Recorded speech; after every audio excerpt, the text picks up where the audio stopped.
Hey everybody, Joshua Dobson here. Hey, today we're going to address the age-old question, is it a good time to buy a house?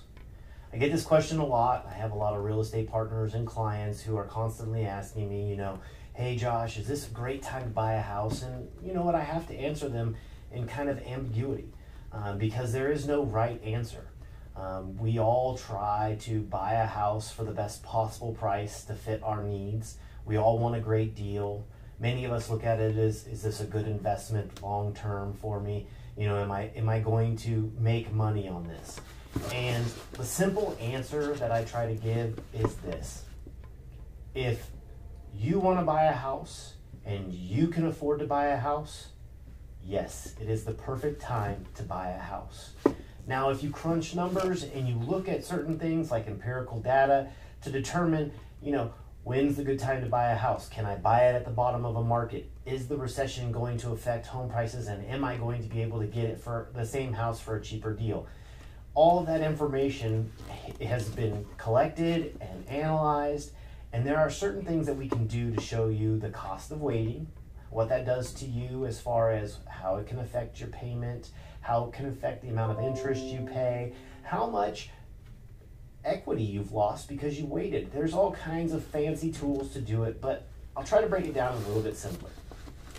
Empirically speaking, data shows that when home prices drop, like they did in 2008 and 2009, interest rates went up, causing people to pay higher interest for a cheaper house.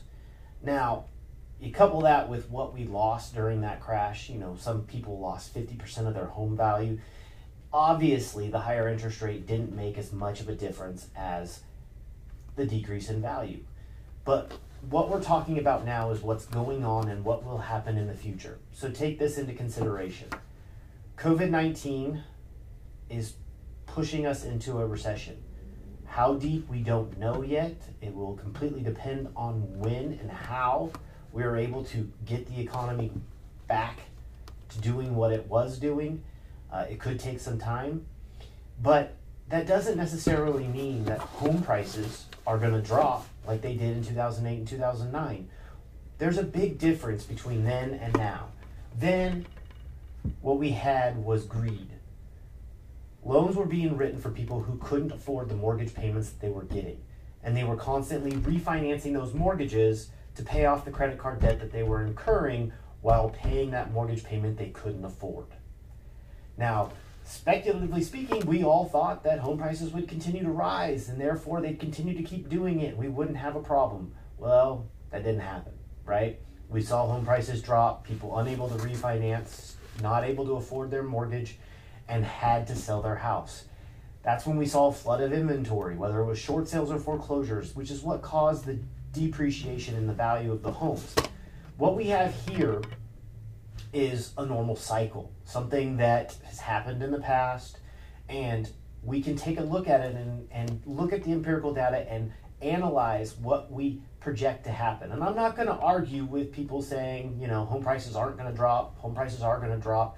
That's a completely different debate and a whole nother subject. And honestly, to me, it shouldn't really matter. And here's why. So if those that believe that home prices are going to drop are correct, we're going to see maybe a 10% correction. Let's say a $400,000 house, maybe worth $360,000 in a year, 2 years, however long it takes for those home prices to happen.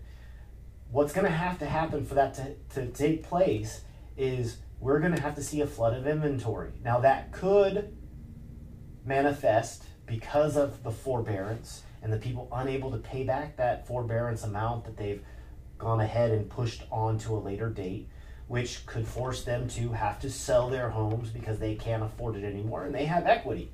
So they'll be able to sell the house, but they won't be in a desperate need to sell the house. So they're not going to have to cut their prices to be able to do that. So there's the fear and the inventory and the supply and the demand, all that stuff taken into consideration. It's a lot different because people do have the equity to be able to sell those homes and not negotiate a short sale or get foreclosed on, because most of the time people who have equity aren't going to allow the house to go to foreclosure. They will sell it before then. So let's say that flood of inventory happens, right? These people are selling their homes because they can't afford their mortgage because they did a forbearance. Yes, that will increase the amount of inventory and the supply that we have. But if you look at the data we have now, there is no inventory. It is anemic. There's nothing for you to buy on the real estate market right now, and hasn't been for some time. And the reason being is that there's a demand, a set demand of homes that are needed for people to be able to live in their homes that they wish to live in and raise their families. So that demand far exceeds the inventory, which is why prices have jumped up as much as they have and why home prices have continued to stay there. So until we see a flood of inventory and most likely a flood of new homes, we're not going to see a huge decrease in values. So if you take that in consideration, and let's just hypothetically say 10%. So if you look at the empirical data and rates are at the lowest they've ever been and they continue to stay low, you buy a house for $400,000 now with 20% down, you're looking at a payment of $2,269. That's tax and insurance included, right? That's everything. So let's say it drops 10%, $360,000 house. That $400,000 house is now worth $360,000. But if interest rates go up, and let's just say they go up 0.5%, so from 3.25%, let's say, to 3.75, you're going to be looking at a payment of $2,234. So there is about $100 savings there. Actually, no, there's all of $35 savings there for your $40,000 in equity. But if you take a look at what you pay in interest, you will pay more over the life of the loan with a lower mortgage payment than you would have if you bought the house at 3.25% for $400,000. So yes, you are paying more for that house in the long run, even though you bought it for less than what you could have bought it for at 3.25%. Now, let's say I'm wrong and it's more than 0.5%. If it's 1% in interest, you're actually paying more on your monthly mortgage payment and interest over the life of the loan for that house that was worth $400,000 but is now worth $360,000. So what I'm trying to say is it's a great time to buy a house. Interest rates are the lowest they've ever been. And if you can afford it and you feel comfortable in your situation, your job, and everything else, it is a great time to buy a house and not wait for the market to crash.